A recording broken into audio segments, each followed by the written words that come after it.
Hey, what up, everybody? This is Stevie Breach coming to you. Access Shades Out. These ones are the hot pink pro wrestling tees from WrestleMania 30 that were being handed out at WrestleCon. Basically, tomorrow night's going to be the March 9th edition of Monday Night Raw. We're going to be counting down 3 weeks on the road to WrestleMania. So many questions that need to be answered. And to me, honestly, the one big thing that's coming up about WrestleMania 31 is Sting versus Triple H. I am very excited for this match. I'm not really sold that it's going to be the best wrestling match of the night. Randy versus Seth might steal that. The most exciting match might be the ladder match. Everybody knows every time one of those goes down. But to me, honestly, Triple H is my favorite wrestler of all time. Right there with Hulk Hogan. They're number 1 and number 2. I really wanted to put Triple H over right there. But at the last second, I pulled back and just couldn't do it. Those guys go neck and neck for me. And I know Triple H goes into WrestleMania not having the best WrestleMania record of all time. Off the top of your head, he won the championship. He beat Sheamus. He beat Brock Lesnar. But, he lost to Taker twice. He lost to the Ultimate Warrior. He's got a lot more losses along the way, losing to Daniel Bryan. But to me, honestly, hey, he lost to Taker 3 times. Son of a bitch. I even brought that up in a video the other day, and I forgot about, the fact that they don't talk about WrestleMania 17 enough. They talk about WrestleMania 27, they talk about WrestleMania 28, but that biker Taker, they don't like to bring up all that much. But, honestly, to me, Triple H has been one of those guys that you can consistently, bet on, with your money for a pay-per-view. If Triple H is in that main event, if he's in the semi-main event, if he's in a match that matters, it's going to be a damn good match. Very few times in the history of WWE or Triple H's career you've been able to point at matches that don't really connect and don't really make sense. Sting coming to the WWE is a little bit of a gamble. He's never really wrestled for WWE. He's never been a part of the system. He's had so many years with the NWA, WCW. He's gone and wrestled those indie shows in Australia. He's been a part of TNA. And he's been a great wrestler with a whole bunch of fans. And those fans are going to follow him to WWE, and they're going to be behind him. I think that Sting might be one of the most Sting might be one of the most Sting might be one of the most over wrestlers WrestleMania 31 weekend. I think that he really might be the one guy to really knock it out of the park. And, when he comes out, it's going to blow the roof off of that place, even though Levi Stadium doesn't have a roof on it. They're going to wish they had a roof to blow off of there. To me, honestly, I know it's going to be a good match. But to me, honestly, I don't know if it's because I'm getting older or if I just like storylines. I don't really see a storyline consistency in this match, and maybe this is just one of those matches where it just doesn't need to make sense. They're trying to play it up like this is some WWE versus WCW war, like we're at the height of the Monday Night War right now. WCW has been dead since 2001, 14 years. They've had a chance to get Sting under contract, bring him into WWE and wrestle against anybody. Undertaker, Rock, Triple H, Shawn Michaels. Any of these big matches could have happened basically by Vince McMahon getting Sting on the phone, trying to put faith in him that he was going to have a product that was going to make his character be relevant.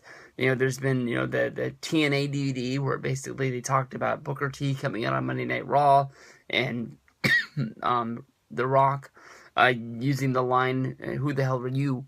And that just basically made Sting think that any time that he ever made an appearance for WWE, that he would be buried and put to the back of the line like WCW, and his career never mattered, and he wanted to protect his legacy and make sure that Triple H, or not Triple H, but he wanted to make sure that Vince McMahon wasn't going to be able to tear it apart.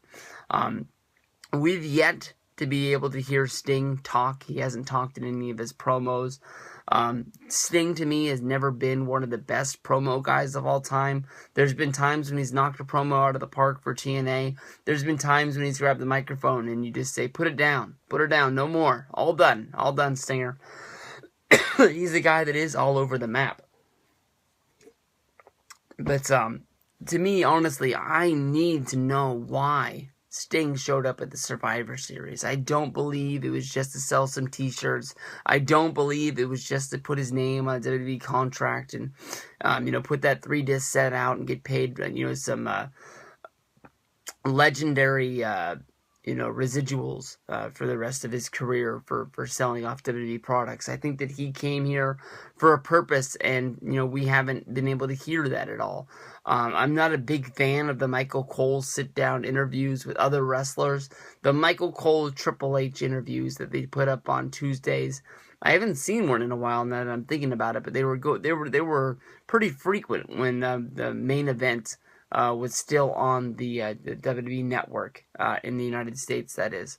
So, I haven't seen one, but, Jim Ross was still with the company. Jim Ross sitting down with Sting and just getting off his chest, why he's there. Why Triple H? Why the Authority?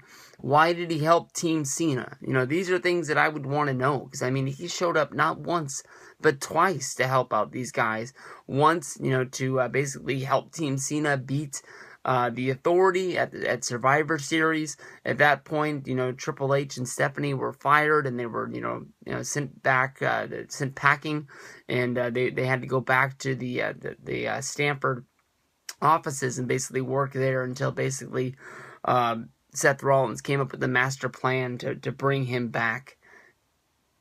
And off the top of my head, I can't even really remember. Oh, it was Attacking Edge. That's what that was. And then basically Triple H and Stephanie were able to come back in that Peeps room in the Cutting Edge segment. That's what it was. Seth Rollins and the Big Show out there holding down Edge and then saying they were going to break his neck. So Cena said, yeah, go ahead, bring him back. And they will have to find a way to beat him from there. So many other different ways that I thought about bringing him back that made more sense to me, of basically Triple H and Stephanie turning babyface and maybe having to go up against Brock Lesnar and all sorts of things, and this is what they went with. And then, of course, Sting made his return to Monday Night Raw, or I guess that would be his debut to Monday Night Raw, coming out during the 3-on-1 Cena versus Kane, Big Show, and Seth Rollins match. And in that match, basically causing the disturbance where Kane and Big Show went to make the attack on him, and as Cena schoolboyed Rollins and rolled him up for the 1-2-3. Then Rowan, Ryback, and Ziggler all got their jobs back and were able to return. That's the thing that I'm looking for. I don't know.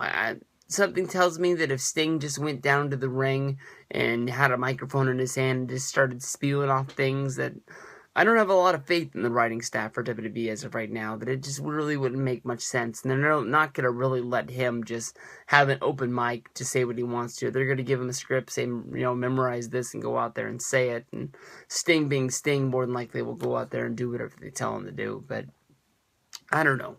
I know that when it gets down to business, they ring that bell, WrestleMania 31. I'm sitting there in my seats in 136R.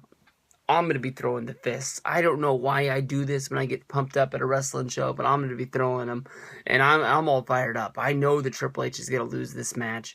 It's just what Triple H does. In this new position, I don't think Triple H will win another wrestling match the rest of his career, as long as they put him out there. I think he'll just lose a lot like Vince did. But I'm fired up for this match, and I'm thinking that Sting's going to show up on Monday Night Raw, and we're going to have a great one tomorrow from Pittsburgh, and I'll see you guys after that Raw.